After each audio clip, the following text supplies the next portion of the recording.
प्रिय दर्शकों नमस्कार। आइए सुनते हैं आज का मुख्य समाचार। सेल राउरकेला स्टील प्लांट के हॉट स्ट्रिप मिल 2 के कॉइल यार्ड क्रेनों में स्लिप टोंग के स्थापना से दक्षता में वृद्धि।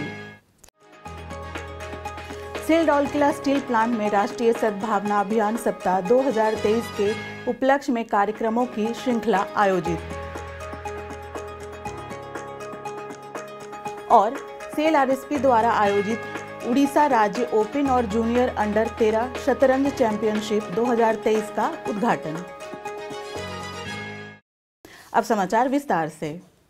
सेल राउरकेला स्टील प्लांट के हॉट स्ट्रिप मिल 2 विभाग में इन हाउस संशोधित कॉइल यार्ड क्रेन में स्लिप टोंग की स्थापना से स्लिप टोंग वैगन लोडिंग का समय कम हो गया है। टोंग केबल का जीवन काल बढ़ गया है और कर्मचारियों की सुरक्षा अधिक मजबूत हो गई है। कॉइल यार्ड क्रेन में इलेक्ट्रिकल स्लिप टोंग पैनल का स्थापना कार्य वरिष्ठ प्रबंधक HSM2 इलेक्ट्रिकल श्री त्रिविक्रम सेठ और उनकी इलेक्ट्रिकल टीम द्वारा महाप्रबंधक HSM2 इलेक्ट्रिकल श्री चिदानंद नायक, महाप्रबंधक HSM2 इलेक्ट्रिकल श्री सूनाराम सोरेन, महाप्रबंधक HSM2 operation Shri M Tirkey और HOS HSM2 electrical Shri Ranjit Kujur के मार्गदर्शन में कार्यान्वित किया गया। सहायक महाप्रबंधक HSM2 ऑपरेशन श्री आनंद कुमार मिस्त्री, सहायक महाप्रबंधक क्रेन अनुरक्षण श्री मनोज कुमार, कनिष्ठ अधिकारी क्रेन अनुरक्षण श्री MC दास और टीम द्वारा आवश्यक सहायता प्रदान किया गया। गौरतलब है कि हॉट स्ट्रिप मिल 2 कॉइल यार्ड में केवल खुली और बंद टोंग ही उपलब्ध थी, जिसके कारण वैगन में कॉइल लोडिंग और कॉइल व्यवस्थित करने के दौरान कर्मचारियों को कई कठिनाइयों का सामना करना पड़ रहा था। लगभग चूक की स्थिति से बचने के लिए स्थिति पर चर्चा की गई और सामान्य टोंग के स्थान पर स्लिप टोंग लगाने का निर्णय लिया गया। तदनुसार स्लिप टोंग का आदेश दिया गया।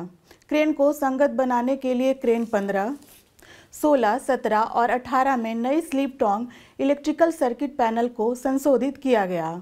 अब स्लिप टोंग का उपयोग क्रेन 16 और 17 में किया जा रहा है। क्रेन 15 और 18 को slip Tong electrical circuit panel के साथ तैयार किया गया है और उपलब्ध होने पर स्लिप टोंग लगाया जाएगा। पहले सामान्य टोंग के मामले में कॉइल को वैगन में लोड करते समय इसे मैनुअल तरीके से घुमाने की आवश्यकता होती थी, इसलिए यह श्रमिकों के लिए काफ़ी असुरक्षित था।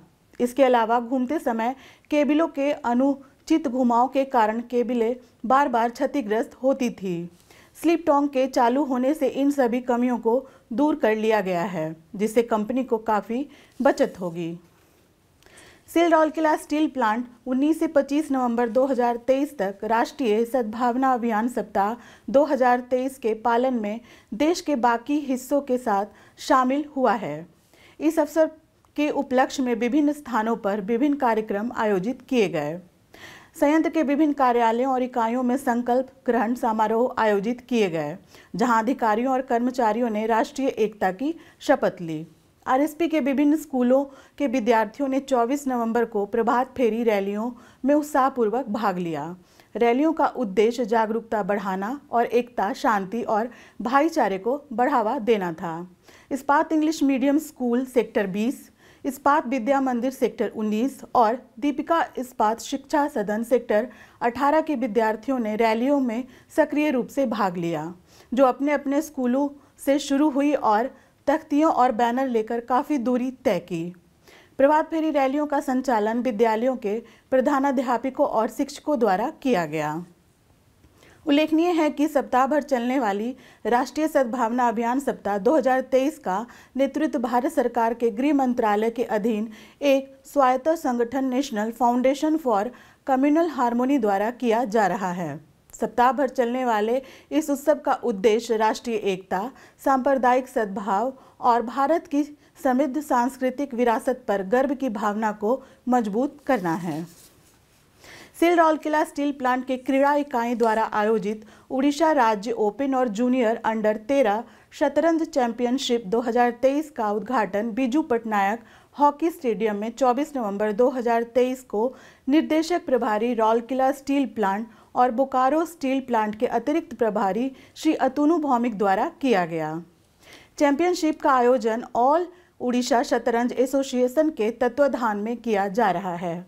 कार्यपालक निदेशक कार्मिक एवं प्रशासन श्री तरुण मिश्र, महाप्रबंधक प्रभारी नगर सेवा श्री पी.के. दास और अध्यक्ष AOCA श्री GC महापात्र भी मंच पर उपस्थित थे। मुख्य अतिथि और अन्य गंधर्वमान्यों ने दीप प्रज्वलित किया। इसके बाद श्री भौमिक ने चैंपियनशिप के उद्घाटन की घोषणा की। उन्होंने टूर्नामेंट को प्रारंभ करने के लिए शतरंज बोर्ड पर कुछ चालें भी चली। अपने उद्घाटन भाषण में श्री भौमिक ने इस्पात शहर में कार्यक्रम के आयोजन पर प्रसन्नता व्यक्त की। उन्होंने मस्तिष्क को उत्तेजित करने वाली गतिविधियों में प्रतिभागियों को प्रोत्साहित किया, जो एकाग्रता की शक्ति में सुधार करती है, बुद्धि को निखारती है, योजना बनाना सिखाती है, रणनीति बनाना सिखाती है और उनके भविष्य के प्रयासों में सफलता की कामना करती है। श्री मिश्र ने अपने संबोधन में खिलाड़ियों से चैंपियनशिप में अपनी प्रतिभा दिखाने का आह्वान किया। श्री महापात्र ने इस तरह के आयोजन के लिए RSP प्रबंधन के प्रयासों की सराहना की। इस अवसर पर उन्होंने मुख्य अतिथि एवं मंच पर उपस्थित अन्य गणमान्यों का अभिनंदन भी किया। गौरतलब है कि 26 नवंबर को समाप्त होने वाली चैंपियनशिप में राज्य के विभिन्न क्षेत्रों से 231 खिलाड़ी भाग ले रहे हैं। ओपन और बालिका दोनों ग्रुपों के लिए under 5, under 7, under 9, under 11, under 13 और वरिष्ठ वर्ग में मैच खेले जा रहे हैं। RSP के क्रीड़ा विभाग ने सेक्टर 5 स्थित बिजू पटनायक हॉकी स्टेडियम में बाहरी खिलाड़ियों और खिलाड़ियों के माता पिता अभिभावकों के लिए छात्रावास आवास निःशुल्क प्रदान किया है। सद्भावना के तौर पर RSP बाहरी खिलाड़ियों को भोजन भी उपलब्ध करा रहा है। चैंपियनशिप के दौरान स्थानीय खिलाड़ियों को निःशुल्क दोपहर के भोजन की सुविधा दी गई है। चैंपियनशिप स्विस पद्धति के तहत खेली जा रही है। प्रारंभ में महाप्रबंधक PHS SW एवं एयरपोर्ट श्री JP मिश्र ने स्वागत भाषण दिया और खिलाड़ियों को चैंपियनशिप में अपनी प्रतिभा दिखाने के लिए प्रोत्साहित किया, जबकि CRM के श्री अनिल मलिक समारोह के संचालक थे। समारोह का संचालन सहायक महाप्रबंधक क्रीड़ा श्री रघुनंदन पाढ़ी ने किया। आज के हिंदी समाचार में बस इतना ही। नमस्कार।